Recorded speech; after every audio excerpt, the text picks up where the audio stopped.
নমস্কার সবাইকে, আমি মুন। আপনারা শুনছেন আমৃত্য ভালোবাসি তোকে। লিখেছেন সালমা চৌধুরী। পর্ব 17। জান্নাত হাসি মুখে উত্তর দিল, আলহামদুলিল্লাহ ভালো আছি। আপনাকে তো বাসায় দেখিই না ভাইয়া। আবির কিছুটা শক্ত কণ্ঠে বলল, বাসায় ফিরতে একটু দেরি হয়ে যায়। তোমার পড়াতে কোনো সমস্যা হচ্ছে না তো? জান্নাত শান্ত কণ্ঠে বলল, না না ভাইয়া, কোনো সমস্যা হচ্ছে না। আবির এক পলক মেঘের দিকে চেয়ে পুনরায় জান্নাতের দিকে তাকালো। নীরের কণ্ঠে শুধালো, ও পড়ে তো ঠিক মতন? জান্নাত এবার মেঘের দিকে চেয়ে হাসি মুখে বলল, হ্যাঁ ভাইয়া, মেঘ অনেক মনোযোগী এবং খুব মেধাবী। আপনি চিন্তা করবেন না প্লিজ। আবির ছোট করে শুধালো, খেয়েছো কিছু? বসো, খাবার খেয়েছেও। জান্নাত তৎক্ষণাৎ বললেন, নাস্তা করেছি ভাইয়া, আর কিছু খাবো না। আসি তাহলে আজ। ওদের কথোপকথন শোনার জন্য মেঘ কিছুটা হেঁটে সামনের দিকে এগিয়ে আসলো। আবির স্বাভাবিক কণ্ঠে বলল, সাবধানে যেও। জান্নাত একগাল হেসে বলল, আপনি আমাদের বাসায় বেড়াতে যাইয়েন। আবির হালকা হেসে উত্তর দিল, সময় পেলে অবশ্যই যাব। প্রথমের কথাগুলো ঠিকমতো না শুনলেও শেষ কথাগুলো মেঘ স্পষ্ট শুনতে পেয়েছে। জান্নাত মেঘকে আল্লাহ হাফেজ বলে বেরিয়ে গেছে বাসা থেকে। এদিকে মেঘের বুক কেঁপে উঠল। মেঘ যেন নিজের কানকে বিশ্বাস করতে পারছে না। আনমনে ভাবছে, জান্নাত আপু আবির ভাইকে বাসায় যেতে বললেন? আবির ভাইও আবার হাসি মুখে বললেন, সময় পেলে যাবে। কই, আবির ভাই তো আমার সাথে এত ভালো আচরণ করেন না। উনি তো আমার সাথে আজ পর্যন্ত হাসি মুখে কথাই বলেননি। তাছাড়া জান্নাত আপুকে তো তানভীর ভাইয়া নিয়ে এসেছিল। তাহলে আবির ভাই কিভাবে চিনেন? মেঘ আহত চোখে তাকিয়ে রইল আবির ভাইয়ের পানে। আবির দরজা বন্ধ করে সিঁড়ির দিকে যেতে নিল। সহসা পথ আটকে সামনে দাঁড়ালো অষ্টরশী। আজ আর তার শরীর কাঁপছে না, হাত পা রিমরিম করছে না, কারণ হাজারটা প্রশ্ন তার মাথাচাড়া দিয়ে উঠেছে, যেগুলোর উত্তর শুধু আবির ভাই জানেন। ড্রয়িং রুমের কোথাও কেউ নেই। জান্নাত পড়িয়ে গেলেই মূলত খাওয়া দাওয়া পর্ব শুরু হয়, তাই এ সময় সবাই যে যার রুমেই থাকেন। অষ্টাদশীর পথ আটকানো দেখে আবির বিস্মিত চোখে চাইল। মেঘের এলোমেলো চুল, চোখের কাজল কিছুটা লেপ্টে রয়েছে। সুপ্ত উষ্ঠদয় তীর তীর করে কাঁপছে। এ অবস্থায় মেঘকে দেখে ঘোর লেগে যাচ্ছে আবিরের। হাজারো নিষিদ্ধা চিন্তা জেগে উঠছে আবিরের মনে। টেনে হিচড়ে কোনো রকমে নিজেকে সামলে ঢুক গুলে কিছুটা শক্ত কণ্ঠে বলল, পট আটকে দাঁড়িয়েছিস কেন? মেঘের সরু নাক ক্রমে ক্রমে ফুঁসছে। দীর্ঘশ্বাস হেরে ধৈর্যহীন কণ্ঠে শুধালো, আপনি জান্নাত আপুকে চেনেন? আবির উপর নিচ মাথা নাড়ে। শুধু মেঘ দ্বিতীয়বার গম্ভীর কণ্ঠে বলল, ওনাকে আপনি কিভাবে চেনেন? আবির রাশভারী কণ্ঠে বলল, পরিচিত। মেঘ ভেতর ভেতর তৃপ্ত হলো। অষ্টাদশীর চেহারায় পড়তে পড়তে ঘনিয়ে আসে মেঘ। এক সমুদ্র অভিযোগ মাথাচাড়া দিয়ে উঠেছে। একে গায়ের রং ফর্সা, তার উপর রাগে গাল দুটো লাল হয়ে আছে মেঘের। দেখে মনে হচ্ছে টুকা দিলেই গাল বেয়ে রক্ত পড়বে। রাগে ফুঁসতে ফুঁসতে মেঘ বলল, শুধু পরিচিত হলেই কি মানুষ নির্দ্বিধায় বাসায় যেতে বলে? তুই আমার কাছে কৈফিয়ত চাচ্ছিস মেঘ? চল, শক্ত করে প্রশ্ন করলো আবির। মেঘ আজ আবিরের শক্ত কণ্ঠ শুনে আটকে উঠছে না, কারণ অষ্টাদশীর আজ মাত্রাতিরিক্ত রাগ হচ্ছে। অতিরিক্ত রাগলে মানুষের বোধশক্তি হারিয়ে যায়। তাছাড়া মেয়ে মানুষ, রাগ তো লিমিট ছাড়া। যখন রাগ হয় তখন দুনিয়ার কোনো কিছু দিয়েই শান্ত করানো যায় না, যতক্ষণ না নিজে থেকে শান্ত হয়। মেঘের নাকের ডগায় ঘাম জমে আছে, কপাল ঘামতে শুরু করেছে ধীরে ধীরে। নিস্তব্ধ হয়ে দাঁড়িয়ে রইল অষ্টাদশী। কয়েক মুহূর্ত তার নিরেট কণ্ঠে শুধালো, আপনি ওনার বাসায় যাবেন? আবার তীক্ষ্ণ দৃষ্টিতে চেয়ে রইল। গুরুভার কণ্ঠে বলল, প্রয়োজন হলে যাব। মেঘ চোখ গোল গোল করে চাইল। মনের ভেতর হাজারটা প্রশ্ন ছুটছে এদিক সেদিক। মেঘের নীরবতা দেখে আবির গুরুভার কণ্ঠে জবাব দিল, তোকে আপাতত এসব নিয়ে ভাবতে হবে না, পড়াশোনায় মনোযোগ দে। তুই এখনো অনেক ছোট, সময় হলে সব জানতে পারবি। মেঘ দীর্ঘশ্বাস ফেলে রাগান্বিত কণ্ঠে বলা শুরু করলো, আপনারা যা খুশি করতে পারেন, যা খুশি বলতে পারেন, তাতে কিছু হয় না। আমি কিছু বলতে গেলেই ছোট, বয়স হয়নি এরকম করেন। আবির দাঁতে দাঁত চেপে গম্ভীর কণ্ঠে বলল, মেঘ, আস্তে কথা বল, বাড়ির মানুষ শুনবে। তাছাড়া জান্নাতের ব্যাপারে আমি আপাতত কোনো কথা বলতে চাচ্ছি না। মেঘ রাগে ফুঁসতে ফুঁসতে বলল, তা কেন বলবেন? আপনার যত রাগ আর তেজ তো শুধু আমার উপরেই দেখান। কোথাকার কোন রাস্তার মেয়ের জন্য আপনার এত দরদ?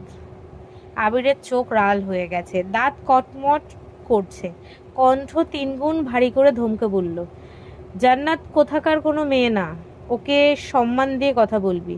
ফার্দার যদি তাকে রাস্তার মেয়ে বলিস তাহলে এর ফল ভালো হবে না বলে রাখলাম। তৎক্ষণাৎ মেঘের অভিব্যক্তি বদলে গেল। সহসা মনে পড়ে গেল আবির ভাইয়ের ফোনে দেখা ওয়ালপেপারের ছবিটার কথা। তার মানে কি আবির ভাইয়ের প্রিয়? তো আর কিছু ভাবতে পারছে না মেঘ। চোখে সর্ষ ফুল দেখছে, হৃদয় ভেঙে খণ্ড খণ্ড হয়ে যাচ্ছে। আবির কিছু একটা বলতে যাবে, তার আগে মেঘ শক্ত কণ্ঠে বলে উঠল, আপনি কি ওনাকে ভালো বা? এতটুকু বলার পরে আবির ডান হাতে মেঘের বাম গালে শক্তপোক্ত চড় বসিয়ে দিল। অকস্মাৎ মেঘের মুখ বন্ধ হয়ে গেল, কথাটা শেষ করতে পারল না। মেঘের সমগ্র পৃথিবী ঘুরছে, বিপুল চোখে চেয়ে আছে আবিরের দিকে। স্তব্ধ হয়ে ঠায় দাঁড়িয়ে রইল সেখানে। একটা বারের জন্য গালে হাতও রাখল না। অনুভূতিটা যেন বিলীন হয়ে গেছে। রক্তাভ চক্ষুধায় আবির ভাইয়ের চোখে নির্বদ্ধ। আবির ভীষণ চটে গেছে। ডান হাতে নিজের চুল মুঠিবদ্ধ করে ধরল, রাগান্বিত কণ্ঠ বলল, যা বোঝার তা বুঝিস না, আজাইরা বিষয় নিয়ে পড়ে থাকিস। মেঘ নির্বাক চোখে তাকিয়ে আছে আবির ভাইয়ের দিকে। আবির সঙ্গে সঙ্গে পা পিছিয়ে ঘুরে গেল। দরজার পাশে দেয়ালে সবেগে ঘুষি বসিয়ে দিল। তা দেখে কেঁপে ওঠে অষ্টাদশী। বাম হাত দিয়ে মেইন গেট খুলে বেরিয়ে গেল বাসা থেকে। মেঘ ঠায় দাঁড়িয়ে আছে সেখানে। দীর্ঘ সময় পর চোখ বেয়ে গড়িয়ে পড়ে দুফোঁটা অশ্রু। ততক্ষণে মালিয়া খান বেরিয়ে আসলেন রুম থেকে। মালিহা মেঘকে দরজা মুখে দাঁড়িয়ে থাকতে দেখে প্রশ্ন করলেন, কিরে, এভাবে দাঁড়িয়ে আছিস কেন? ক্ষুধা লাগছে? মেঘ কিছুটা নড়ে উঠল। বড় আম্মুর দিকে না ঘুরেই শীতল কণ্ঠে বলল, না। তারপর পড়ার রুম থেকে বইগুলো নিয়ে সিঁড়ি দিয়ে উঠতে লাগলো। আকলিমা খান মেঘকে যেতে দেখে ডাকলেন, মেঘ, খাবি না? মেঘ গম্ভীর স্বরে বলল, ক্ষুধা নাই। মেঘ রুমে এসে হাতের বই খাতাগুলো ছুঁড়ে ফেলে দেয় বিছানায়। তারপর দরজা আটকে নিজের বিছানায় লুটিয়ে পড়ে। মেঘের বুক ভেঙে আসে আকাশ সমান কষ্টে। চোখ বেয়ে অনর্গল নোনা জল গড়িয়ে পড়ছে। নিজেকে সান্ত্বনা দেওয়ার কোনো ভাষা নেই অষ্টাদশীর। যেই আবির ভাইয়ের থাপ্পড়ের ভয়ে গত একটা মাস আবির ভাইয়ের চোখে চোখ রেখে কথা বলেননি, আবির ভাই যা বলেছে চুপচাপ মেনে নিয়েছে, নিজের রাগ, জেদ, অভিমান আবির ভাইয়ের পদতলে চাপা দিয়ে দিয়েছিল, সেই আবির ভাই কিনা 1 মাস হওয়ার আগেই তাকে থাপ্পড় মারল, তাও আবার কোথাকার কোন মেয়ের জন্য। এত শক্তপোক্ত চড়ে এখনো মুখের বাম পাশে ব্যথা করছে মেঘের। শোয়া থেকে উঠে আয়নার সামনে দাঁড়ালো। বাম গালে 5 আঙুলের দাগ হয়ে গেছে, রক্তবর্ণের সেই পাংশু। নিজের বিধ্বস্ত ধৃষ্টতা দেখে আতকে ওঠে মেঘ। মুখমণ্ডলের ন্যায় অষ্টাদশীর কোমল হৃদয়টাকেও চূর্ণ বিচূর্ণ করে ফেলেছেন অনুভূতিহীন কাঠখোট্টা আবির ভাই। মেঘের আয়নার দিকে তাকিয়ে রইল কয়েক মুহূর্ত। আনমনে ভাবছে, কে জানে, যে অষ্টাদশীর মনটাকে কাচের ভাঙা গ্লাসের মতন হাজারো টুকরোতে পরিণত করেছে, কোথায় সেই দুরূহ পুরুষ? আবির বাসা থেকে বেরিয়ে বাইক স্টার্ট দিল। কি কাগজ নিতে এসেছিল সেসব ভুলে গেল। স্পিডে বাইক চালিয়ে আসলো নিজের অফিসে। কোনো দিক না তাকিয়ে সোজা নিজের রুমে চলে গেল। কিছুক্ষণ পর রাসেল একজন স্টাফকে জিজ্ঞেস করলো, আবির স্যার কি এখনো আসেনি? স্টাফ সঙ্গে সঙ্গে উত্তর দিল, স্যার তো কিছুক্ষণ আগেই চলে এসেছেন। কি বলো, আবির আসছে অথচ আমায় ফাইল দিল না? চিন্তিত স্বরে বলল রাসেল। তৎক্ষণাৎ হাঁটা দেয় আবিরের রুমের দিকে। আবিরের রুমের দরজা ধাক্কা দিতেই চোখে পড়ল বিধ্বস্ত রূপ। যেন কিছুক্ষণের মধ্যে ঘূর্ণিঝড় বয়ে গেছে এই রুমটার উপর দিয়ে। হেলমেট ভেঙে পড়ে আছে ফ্লোরে, কাগজপত্র ছড়িয়ে ছিটিয়ে পড়ে আছে সম্পূর্ণরূপে, সেগুলো এলোমেলো উড়ছে ফ্যানের বাতাসে। চেয়ার পড়ে আছে কাত হয়ে। আবিরকে দেখা গেল না। আবিরকে দেখার জন্য রাসেল দরজায় দাঁড়িয়েই উকিয়ে দিল ভেতরে। জানলার পাশের দেয়ালে আবির অহিতেচ্ছা অনবরত ডান হাতে ঘুষি দিয়েই যাচ্ছে। বিস্ময় চোখে চাইল রাসেল। এক সেকেন্ড দেরি না করে ছুটে গেল আবিরের কাছে। চেষ্টা করলো আবিরকে থামানোর, কিন্তু ব্যর্থ হলো। 6 ফুট লম্বা শক্তিশালী সুঠাম দেহি আবিরের সাথে 5 ফিট 7 লম্বা রাসেলের শক্তি কোনো মতেই কুলোনো না। চেষ্টায় ব্যর্থ হওয়ায় দরজা পর্যন্ত দৌড়ে যায় রাসেল। চিৎকার দিয়ে ডাকে, রাকিব এদিকে আয়। ভয়ঙ্কর সেই পুরুষালী চিৎকারের শব্দে রাকিব সহসা দৌড়ে আসে। সাথে ছুটে আসে অফিসের কিছু স্টাফ আর কিছু কর্মচারী। রাকিব আর রাসেল টেনে হিঁচড়ে আবিরকে দেয়াল থেকে দূরে সরিয়ে আনলো। আবিরের চোখে মুখে ক্রোধ স্পষ্ট প্রতীয়মান হচ্ছে। শ্যামবর্ণের মুখবিরণ পরিবর্তন হলো ঘুটঘুটে আধারে। উক্ষ সূক্ষ্ম চুলগুলো এলোমেলো হয়ে আছে, ঘামে ভেজা, কপালে লেপ্টে আছে সামনের দিকের চুলগুলো। পরনের সাদা শার্ট ঘামে ভিজে লেপ্টে আছে গায়ের সাথে। রুমে ফুল স্পিডে ফ্যান চলছে, সাথে এসি অন থাকা সত্ত্বেও আবিরকে দেখে মনে হচ্ছে সবেমাত্র 80 ডিগ্রি সেলসিয়াস মাত্রায় ফুটবল খেলে এসেছে। রাকিব মাটিতে কাত করা চেয়ারটা এক হাতে তুলে আবিরকে জোর করে বসালো। আবিরের হাতের দিকে চাইলো। নীরব ছিন্ন ঘুষির কারণে আঙুলের হাতের কয়েক জায়গা কেটে রক্ত পড়ছে। রাকিব তৎক্ষণাৎ ঘাড় ঘুরিয়ে তাকালো দেয়ালে। সাদা রঙের দেয়ালের কিছুটা অংশ বেড়ে রক্ত গড়িয়ে পড়েছে ফ্লোরে। রাকিব আঁতকে ওঠে, এক প্রকার চিৎকার দিয়ে বলল, রাসেল, ফার্স্ট এইড বক্স বের কর তাড়াতাড়ি। আবির এখনো জোর করছে চেয়ার থেকে ওঠার, কিন্তু রাকিব আবিরের পেট বরাবর শক্ত করে জাপটে ধরে পিতাব কণ্ঠে আর্তনাদ করে উঠল। তপ্ত স্বরে শুধালো, কি হয়েছে তোর? এমন করছিস কেন আবির? আবির সহসা চিৎকার দিয়ে বলল, ছাড় আমাকে। আবিরের রুষ্ট কণ্ঠের চিৎকারে কিছুটা নড়ে উঠল রাকিব, কিন্তু তারপরও ছাড়ল না। পুনরায় শান্ত কণ্ঠে বলল, কেন পাগলামি করছিস আবির? রাগটা একটু কমা প্লিজ। কি হয়েছে বল আমায়। আবির দ্বিতীয়বার চেয়ার থেকে ওঠার চেষ্টা করে, কিন্তু এবার রাকিব আরেকটু শক্ত করে আবিরকে চেপে ধরে। নিরেট কণ্ঠে বলল, মাথা ঠান্ডা কর আবির। আবির ব্যর্থ হয়ে বসে পড়ল চেয়ারে। আবিরের রক্তবর্ণের চোখ বেয়ে গড়িয়ে পড়ল ক্রোধ মিশ্রিত এক ফোঁটা জল। রাসেল ফার্স্ট এইড বক্স নিয়ে এসেছে। দরজায় দাঁড়ানো একজনকে প্রশ্ন করছে, কি হয়েছে স্যার? কি হয়েছে স্যারের? কোনো সমস্যা স্যার? আবির তাদের প্রশ্ন বিরক্ত হয়ে অগ্নিদৃষ্টিতে চাইল। সঙ্গে সঙ্গে নীরব হয়ে গেল জনতা। রাকিব রাসেলের দিকে চেয়ে শান্ত কণ্ঠে বলল, তুই সবাইকে নিয়ে ওই দিকে যা, আমি আছি আবিরের কাছে। রাসেল চিন্তিত স্বরে বলল, কোনো প্রয়োজনের ডাকিস আমায়। রাকিব শুধু মাথা দোলালো। রাসেল এক সেকেন্ড দেরি না করে সবাইকে নিয়ে যার যার কাজে চলে গেল। আবির চলন্ত ফ্যানের দিকে মুখ তুলে চেয়ে আছে।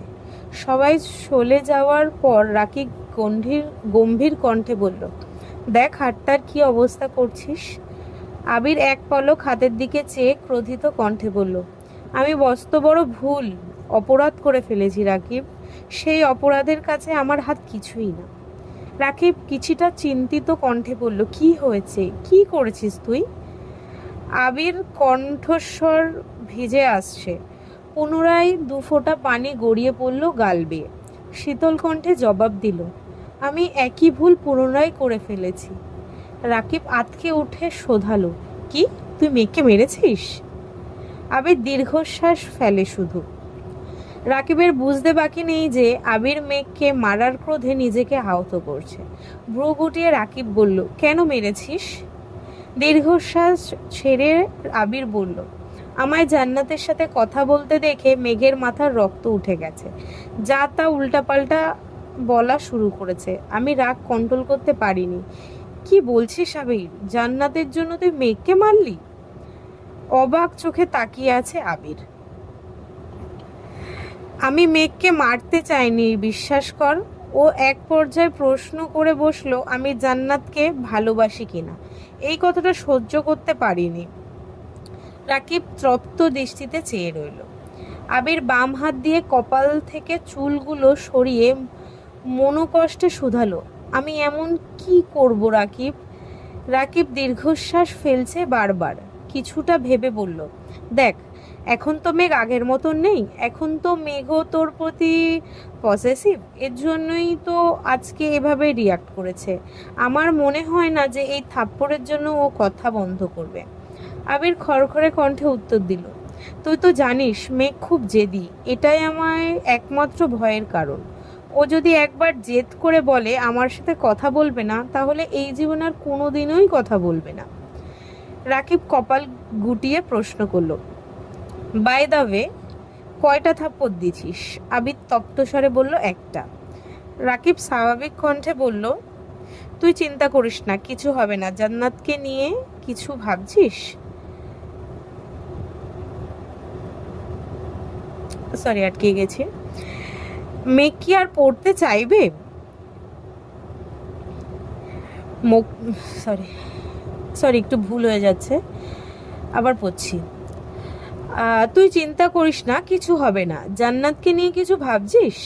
মেঘ কি আর পড়তে চাইবে ওর কাছে? আবির গম্ভীর কণ্ঠে জবাব দিল, দুদিন পর পর ওর জন্য টিচার কোথা থেকে খোঁজাবো আমি? ওকে জান্নাতের কাছেই পড়তে হবে। রাকিব কোমল কণ্ঠে বলল, আচ্ছা সেসব পরে দেখা যাবে, এখন চল হাসপাতালে যাই কিছু। আবির তীক্ষ্ণ দৃষ্টিতে চেয়ে বলল, হাসপাতালে যাব কেন? রাকিব স্বাভাবিক কণ্ঠে বলল, এতটা কেটেছে, কোনো সমস্যা হয় যদি? ডাক্তার দেখালে ভালো হয়তো না? আবির স্পষ্টজনক স্বরে উত্তর দিল, এটা আমার শাস্তি। রাকিব খুব ভালো করে জানে আবিরকে জোর করলে কোনো লাভ হবে না, তাই আর জোর করেনি। রাকিব চিন্তিত স্বরে বলল, এখন কি বাসায় যাবি? দিয়ে আসবো তোকে? আবির এক পলক তাকালো দেয়ালে লাগানো ঘড়ির দিকে। 10টা বাজতেছে। গম্ভীর কণ্ঠে জবাব দিলেন, কি করব বুঝতে পারছি না। মেঘের মুখোমুখি হওয়ার মতন সাহস পাচ্ছি না আমি। রাকিব জানালার দিকে চেয়ে বলল, বাহিরে তো বৃষ্টি হচ্ছে, একটু ওয়েট কর, তাহলে বৃষ্টি কমলে আমি দিয়ে আসবো নে। আবির পকেট থেকে ফোন বের করে তানভীরকে কল করলো। প্রথমবারেই রিসিভ হলো কল। তানভীর কল রিসিভ করে সালাম দিল। আবির সালামের উত্তর দিয়ে গম্ভীর কণ্ঠে প্রশ্ন করলো, কোথায় তুই? তানভীর স্বাভাবিকভাবে উত্তর দিল, আমি তো পার্টি অফিসে। কেন ভাইয়া? আবির নিরেট কণ্ঠে জবাব দিল, এমনি। তানভীর চিন্তিত স্বরে বলল, কোনো সমস্যা ভাইয়া? তোমার কণ্ঠ এমন শোনাচ্ছে কেন? আবির গলা খাকানি দিয়ে কিছুটা স্বাভাবিক কণ্ঠে বলল, কোনো সমস্যা নেই, তুই কাজ কর, রাখছি। কল কেটে মোবাইল পকেটে রেখে বাম হাত কপালের উপর রেখে চোয়ালে হেলান দিল। রাকিব আর কিছু বলল না, চুপচাপ রুম থেকে বেরিয়ে গেল। এদিকে মেঘ কিছুক্ষণ আয়নার সামনে নিঃশব্দে দাঁড়িয়ে থাকে। বাহিরে বিদ্যুৎ চমকাচ্ছে, সাথে গুড়ি গুড়ি বৃষ্টি পড়ছে। বারান্দার দরজা দিয়ে আসা শীতল হাওয়ায় কেঁপে উঠল অষ্টাদশী। আয়না থেকে দৃষ্টি সরিয়ে ব্যালকনির দিকে তাকালো। ধীর গতিতে হেঁটে গেল ব্যালকনিতে। গ্রিলে ধরে দাঁড়িয়ে তাকিয়ে আছে দূরের ল্যাম্পপোস্টের আলোর দিকে। ক্ষণে ক্ষণে বৃষ্টির মাত্রা বাড়ছে। বাতাসের সাথে বৃষ্টির ছিটে ফোঁটা পড়ছে মেঘের চোখে মুখে। আজ আর হাত বাড়িয়ে বৃষ্টি ছোঁয়ার চেষ্টা করেনি অষ্টাদশী। বেশ কিছুক্ষণ দাঁড়িয়ে রইল ব্যালকনিতে। হঠাৎ ভেতরটা ছটফটিয়ে ওঠে। নিজের ভেতর থাকা এক আকাশসম অভিযোগ কাউকে বলতে ইচ্ছে করছে মেঘের। বৃষ্টির পানি আপন গতিতে পৃথিবীর বুকে লুটিয়ে পড়ছে। তা দেখে মেঘেরও ইচ্ছে করছে মনের মধ্যে পুষে রাখা চাপা কথাগুলো খোলা আকাশের নিচে দাঁড়িয়ে সৃষ্টিকর্তাকে জানাতে। কষ্ট শেয়ার করলে নাকি মন হালকা হয়। যেই অষ্টাদশী গত 17 বছরে রাতের বেলা একা ছাদে যায়নি, সেই অষ্টাদশী আজ রাত 9টার পর একা ছাদে চলে গেছে। ছাদে পা দিতেই ভারী বর্ষণে কয়েক সেকেন্ড ভিজে যায় অষ্টাদশীর সর্বাঙ্গ। হাত খোপা করা চুলগুলো খুলে যায় সহসা। বৃষ্টির পানি তোপে ধীরে ধীরে কোমর ছাড়িয়ে নিচে নামতে থাকে চুল। মেঘ আশেপাশে তাকাচ্ছে। দূর দূরান্তের উঁচু উঁচু বিল্ডিংয়ের ছাদ থেকে হালকা আলো ভেসে আসছে মেঘেদের ছাদে। লাইটের আলোর অভাবে গাছ ভর্তি ছাদের এদিক সেদিক গাছের ছায়া পড়ে আছে। কিছু কিছু জায়গা দেখে মনে হচ্ছে ভূতেরা বসে মিটিং করছে। মেঘের দৃষ্টি সেদিকে পড়তেই কিছুটা কেঁপে ওঠে, তবে ঘন ঘন বিদ্যুৎ চমকানোতে বুঝতে পারে ওগুলো গাছের ছায়া। বিদ্যুৎ চমকানোর সঙ্গে সঙ্গে মেঘও সম্পূর্ণ ছাদে হাঁটছে। হাঁটতে হাঁটতে ছাদের এক পাশে রাখা বেতের সোফাগুলোর একটাতে বসে পড়ল। হেলান দিয়ে বসাতে চুলের কম অর্ধেকটা অংশ ছাদের ফ্লোরে পড়ে আছে।